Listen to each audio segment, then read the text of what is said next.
സംഗീത സഞ്ചാരി സംഗീത സഞ്ചാരി സംഗീത സഞ്ചാരി.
സഞ്ചാരി സംഗീത സഞ്ചാരി സംഗീത സഞ്ചാരി.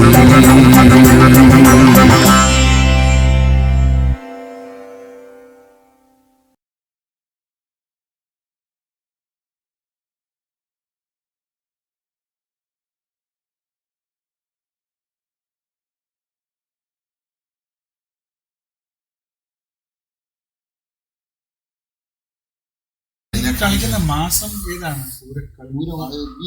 മീനമാസമാണ്. വർഷത്തിലൊരിക്കൽ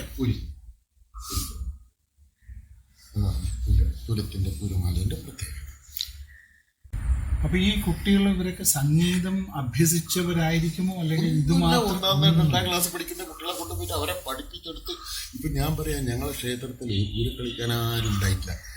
ഇവിടെ പിന്നെ പാറമ്പലി എന്ന് പറയുന്ന അരിക്കോട് ക്ഷേത്രത്തിൽ ആൾക്കാർ വന്നിട്ട് പൂരായെന്നൊരു കളി കളിച്ചിട്ട് പോവായിരുന്നു. ഞാൻ വന്നതിന് ശേഷം, ഞാൻ ചെറുപ്പത്തിൽ കളിച്ചിരുന്നു അതേ ക്ഷേത്രത്തിൽ. ഞാൻ വന്നതിന് ശേഷം പറഞ്ഞു ഇത് പറ്റില്ല, എല്ലാവരും നമ്മുടെ ആൾക്കാർ കളിക്കാൻ വേണ്ടിയിട്ട് തയ്യാറാണ്. 5 ദിവസം 7 ദിവസത്തെ വിളക്കാൻ ഞങ്ങളുടെ ക്ഷേത്രത്തിൽ. അപ്പോൾ 2 ദിവസം കിണറിനെടുക്കാൻ കൂടും, 5 ദിവസം പൂരക്കളി വേണം. 5 ദിവസം പൂര കളിക്കണം, 5 ദിവസം കൊണ്ട് ഈ 18 നിറവും കളിക്കണം. പിന്നെ കുറെ കളികളുണ്ട്, അത്രേ, അത് വേറെ പറയാം.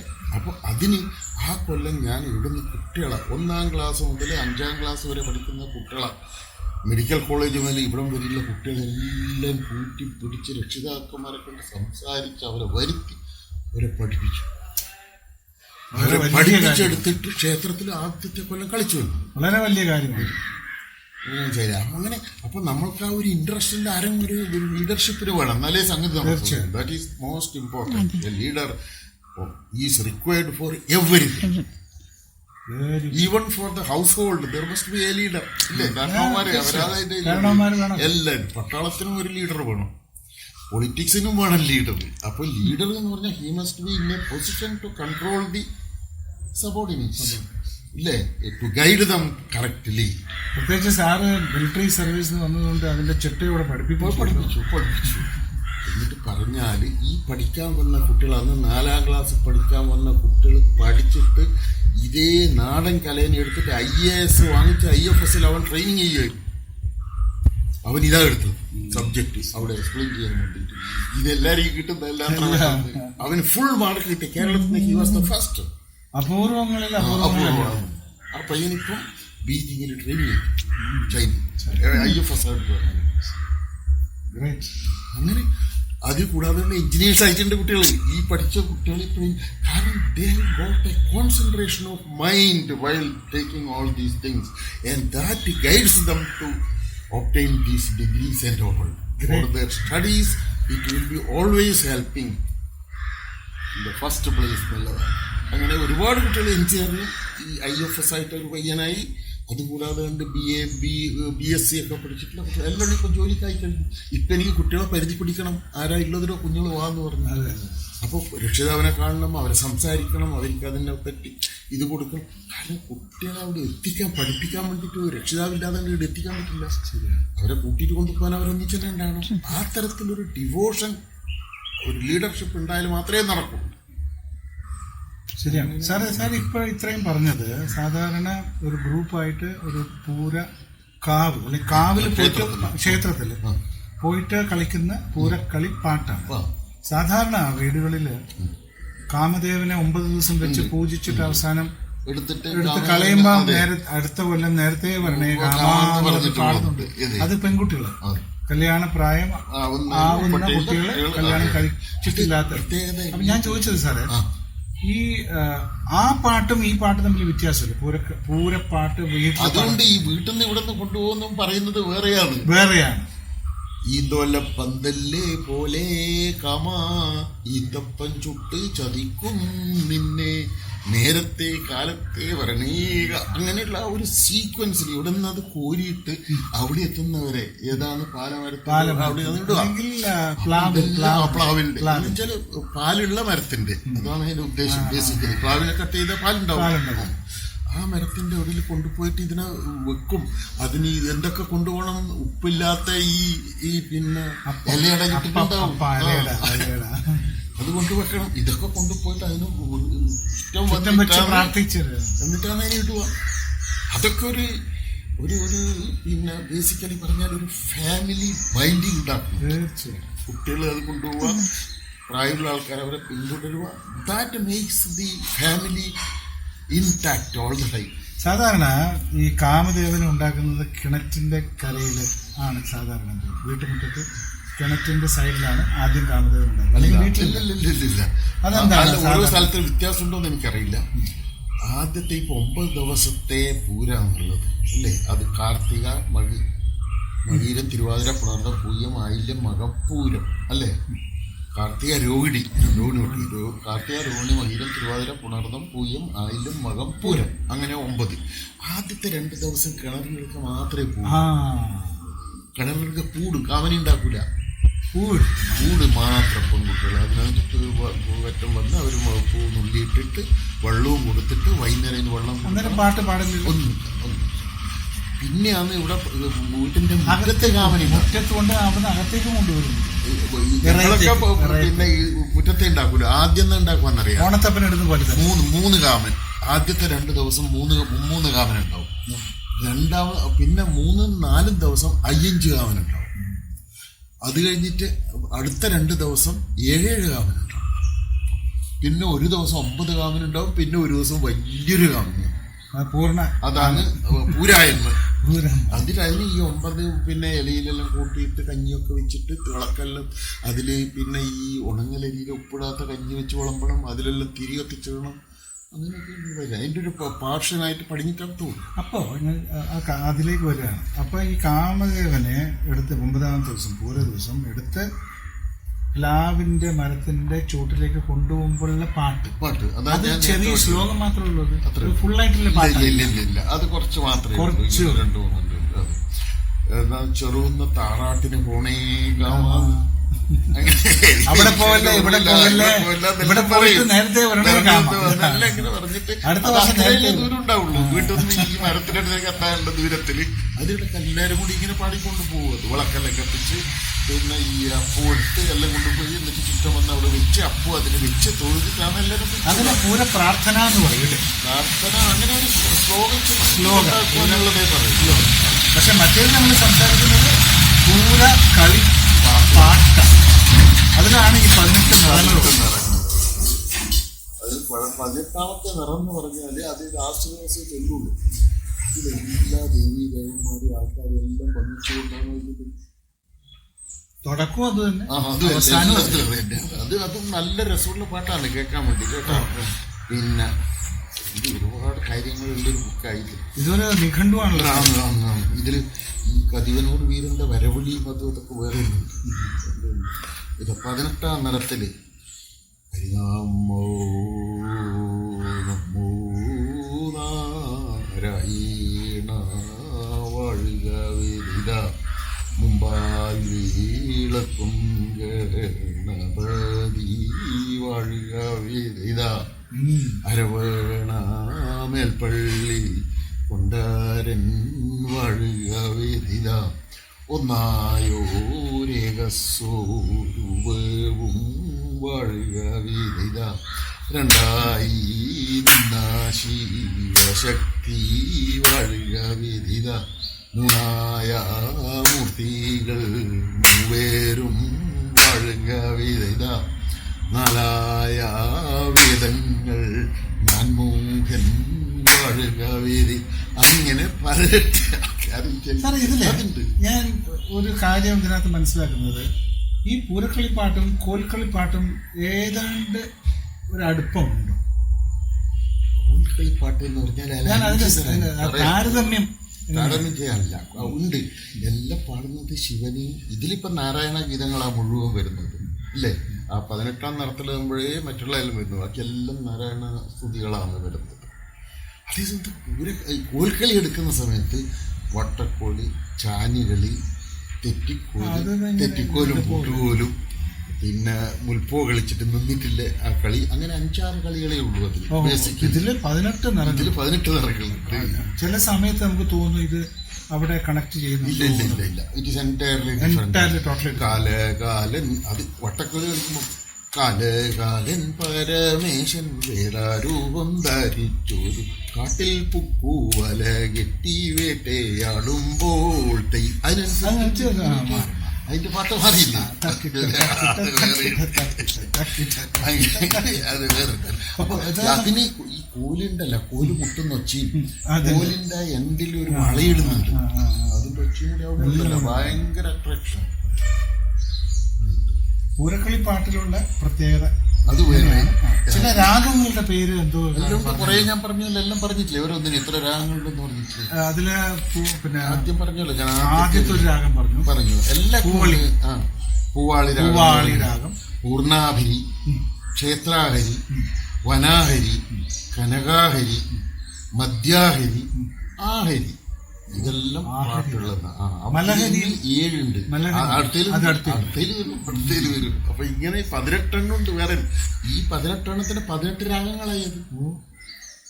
18 രാഗങ്ങളും ഡിഫറെന്റ് ആണത്. അത് കളിക്കുന്ന സ്റ്റെപ്സും ഡിഫറെന്റ് ആണ്. എല്ലാം ഒരേമാതിരിയല്ല ഓരോന്നിനും. ഇത് കൂടാതെ കണ്ട് ചിന്തുകളി എന്ന് പറഞ്ഞിട്ട് വേറൊന്നും. ചിന്ത് അത് കുറച്ചുകൂടി ഒരു ആക്റ്റീവായിട്ട് കളിക്കുന്ന ഒരു കളിയാണ്.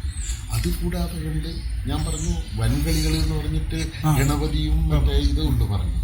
പിന്നെ ഒരു ആണ്ടും പള്ളും എന്ന് പറഞ്ഞിട്ട് എല്ലാ ക്ഷേത്രങ്ങളിലും ലാസ്റ്റ് ദിവസം ഒരു പാട്ട് പാടുന്നുണ്ട്. ആണ്ടും പള്ളും എന്ന് പറഞ്ഞാൽ ബേസിക്കലി അതെല്ലായിടത്തും വേണമെന്നാണ് പണ്ട് കാലത്ത് കൃഷി സമ്പ്രദായത്തിനെ പറ്റിയിട്ടാണ് അത് കംപ്ലീറ്റ് വേണം.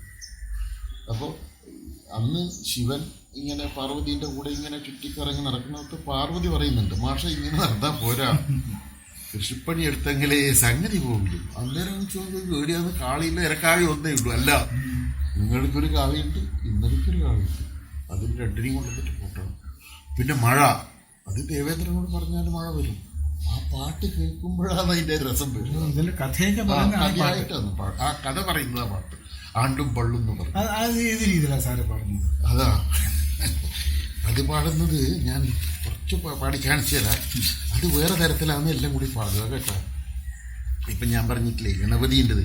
ആദിയും അന്തവും ആകാശം ഭൂമിയും ആകെയൊരുമിച്ചിട്ടകനാൾ വന്നിതു, മായാവെള്ളം കൊണ്ടങ്ങാകെ നീറഞ്ഞൂതേ, മായയിൽ നിന്നങ്ങൂരിത്തിരിഞ്ഞുണ്ടായി അത്താരം പിന്നെയാ മുത്തിൻ മാണി പോലെ. അങ്ങനെ ഗണപതിയുടെ പാട്ടിങ്ങനെ പോകും.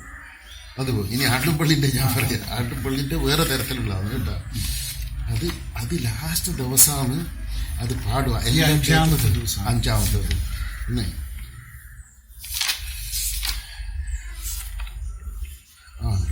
സാറിന്റെ കൈപ്പടയിൽ തന്നെ ഞാൻ നല്ല കൈപ്പടയാണ്. ആണ്ടിൻ്റെത് വേറെയും പള്ളിൻ്റെത് വേറെയാണ് കേട്ടില്ലേ.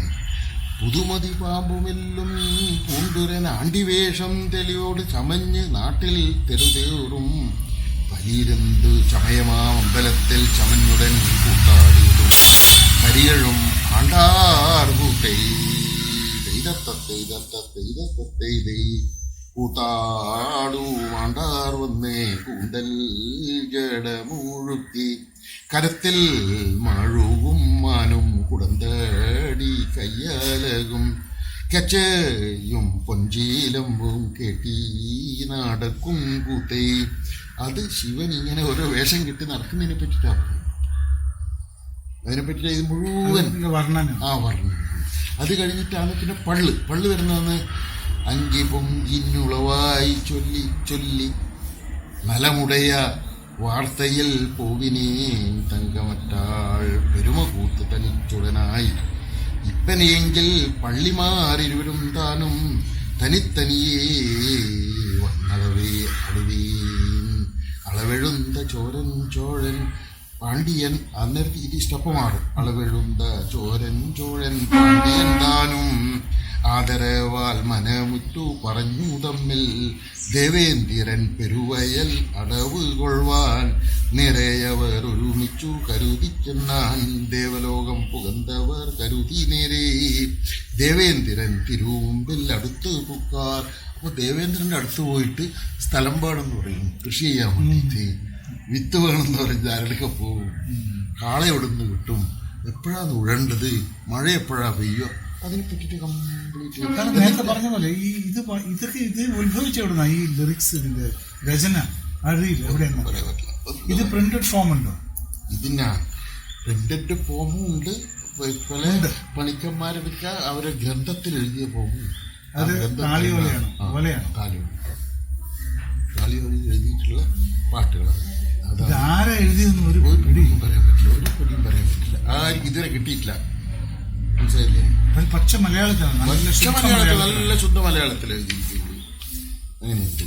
അതാണ് ആണ്ടും പള്ളി എന്ന് പറഞ്ഞാൽ ലാസ്റ്റ് ദിവസം ഈ പിന്നെ ഈ മഴ പെയ്തിട്ട് നിലമുഴുതിട്ട് വിട്ടിട്ട് അതിൻ്റെ കള പറിച്ച് അതിന് പിന്നെ കതിര് വന്ന് അത് കൊയ്ത് കൊണ്ടുവന്ന് ആൾക്കാർ കൂലി കൊടുത്ത് ബാക്കി ദേവേന്ദ്രൻ അർപ്പിച്ചിട്ട് നമ്മൾ എടുക്കുന്നത് അത് പൊലിപോലിക എന്ന് പറഞ്ഞിട്ട് ലാസ്റ്റ്. ഈ സമയത്ത് കാൽ വെച്ചിട്ടുള്ള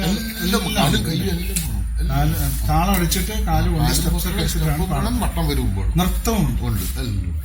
അതെല്ലാം പഠിപ്പിച്ചെടുക്കേണ്ടതില്ല. ഇത് ഒരു ഗ്രൂപ്പിലെ മിനിമം എത്ര പേരുണ്ടാവും മാക്സിമം? നമ്മളിപ്പോ മാക്സിമം എന്ന് പറഞ്ഞാൽ പറയാൻ പറ്റില്ല. 3 വരിയായിട്ട് നിൽക്കും, 3 റൗണ്ടില് ഉള്ളില് കുട്ടികൾ അതിന്റെ ചുറ്റിലും ആൾക്കാർ. ഇതും മറുത്ത് കളിപ്പാട്ടും തമ്മിൽ എന്തെങ്കിലും ബന്ധമാണ്? മറുത്ത് കളി എന്ന് പറഞ്ഞാൽ 2 പണിക്കന്മാർ തമ്മിൽ വാഗ്വാദമാണ് ഗ്രാമറ്റിക്. ഇതില് അങ്ങനെ ഇല്ല. ഇത് ഒരു ഗ്രൂപ്പ് തന്നെ ഇപ്പൊ ഇങ്ങനെ പറഞ്ഞ പോലെ 3, 4, 5 വട്ടമായിട്ട് എന്ന് പറഞ്ഞു കഴിഞ്ഞാല് അവര് 2 പണിക്കന്മാര് ഓരോ ശ്ലോകം ചൊല്ലിയിട്ട് അതിന്റെ അർത്ഥം പറയാൻ പറ്റും. അത് മറുത്ത് കളി ഇല്ല. അവരമ്മ അർത്ഥം പറയുന്ന സമയത്ത് മറ്റൊരാൾ ചോദ്യം ചോദിക്കും, അതെങ്ങനെ അങ്ങനെ പറഞ്ഞത്, ഇങ്ങനെയല്ലേ അർത്ഥം വരേണ്ടത്, നിങ്ങളുള്ളത് അങ്ങനെ പറഞ്ഞു ചെല്ലുന്നത്. അന്നേരത്ത് അവർ ഒരു ശ്ലോകം ചൊല്ലില്ലെന്നാണ്. ഇപ്പം പോയി കഴിഞ്ഞാൽ ഒരാൾ തൊഴുന്നത്, ദേവനെ തൊഴുന്നത്, എങ്ങനെയാ ദേവനെ തൊഴേണ്ടത്. അപ്പോൾ ആണുങ്ങൾ തൊഴുന്ന സമയത്ത് ദേവനെ എങ്ങനെ തൊഴണം ഈ ഉയരത്തിനെ കുറിച്ച്, സുഹൃത്തുക്കളെ എങ്ങനെ തൊഴണം ഈ ഉയരത്തിനെ കുറിച്ച് പറഞ്ഞു. മനസ്സിലല്ലേ? ഗുരുക്കന്മാരെ എങ്ങനെ തൊഴണം അങ്ങനെ ആ ശ്ലോകത്തിൽ അവർ കൃത്യമായി പറയുന്നുണ്ട്.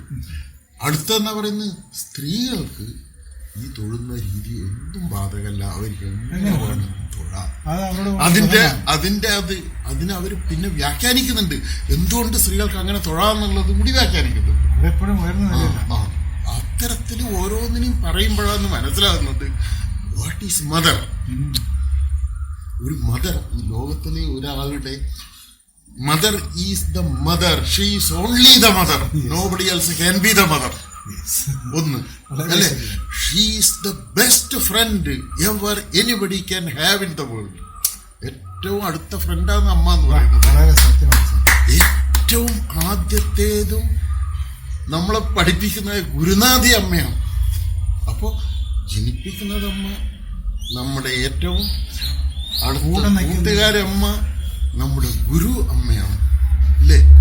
പിന്നെ നമ്മൾ എപ്പോഴും നമ്മൾക്കായിട്ട് പുരോഗതി മാത്രം ചെയ്യുന്ന ഒരാളുണ്ടെങ്കിൽ എല്ലാം ത്യജിച്ചിട്ടും മക്കളെ നന്നാവണം എന്ന് വിചാരിക്കുന്ന ഒരേ ഒരു വ്യക്തി ഉണ്ടെങ്കിൽ അമ്മ മാത്രം. അതൊക്കെ ഈ കുട്ടികൾക്ക് എവിടെയെങ്കിലും നമ്മളെ പാഠത്തിലോ ക്ലാസ്സിലോ പഠിപ്പിക്കുന്നുണ്ടോ? എന്താ പഠിക്കുന്ന basically? We are learning nothing basically. Values ഒന്നും പഠിക്കുന്നില്ല. നമ്മൾ പറഞ്ഞാല് വാട്ട് ഈസ് സനാതന ധർമ്മം? എന്താ നിങ്ങൾ പറയുക? സനാതന ധർമ്മം മീൻസ് മാതൃസ്നേഹി തന്നെയാണ് സനാതന ധർമ്മത്തിന്റെ ഫസ്റ്റ് സ്റ്റെപ്പ്. വാട്ട് ഈസ് മാതൃസ്നേഹി? 3 അമ്മമാരെ സ്നേഹിക്കുന്നവരും ആദരിക്കുന്നവരും സംരക്ഷിക്കുന്നവരും. 3 സ്നേഹി. അപ്പൊ ആദ്യത്തേത് പെറ്റം, രണ്ടാമത്തേത് മാതൃദേശം, 3ാമത്തേത് മാതൃഭാഷ. അതാണ് ഈ മാതൃസ്നേഹി എന്ന് പറഞ്ഞത് അല്ലേ? ഇതിനെ തന്നെയാണ് മുഹമ്മദ് നബി പറഞ്ഞിരിക്കുന്നത്. എന്നാണ് മുസൽ ഉമ്മൂൻ എന്നാണത്. മുസ്ലിം എന്ന് പറയുന്നതിന്റെ വാക്കല്ല അത്. It is മുസൽ ഉമ്മൂൻ. 3 അമ്മമാരെ സലാം ചെയ്യുന്ന ആള്, മാനിക്കുന്ന ആൾക്കാര്. അതാണ് മുസൽ ഉമ്മൂൻ എന്നുള്ളതിന്റെ അർത്ഥം.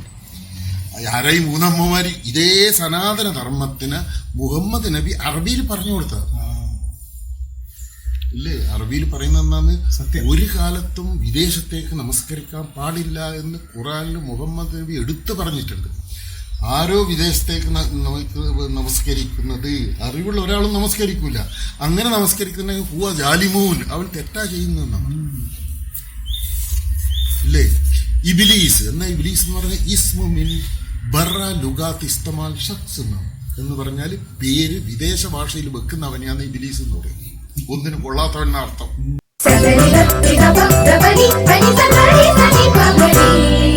സംഗീത സഞ്ചാരി, സംഗീത സഞ്ചാരി, സംഗീത സഞ്ചാരി. സഞ്ചാരി,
സംഗീത സഞ്ചാരി,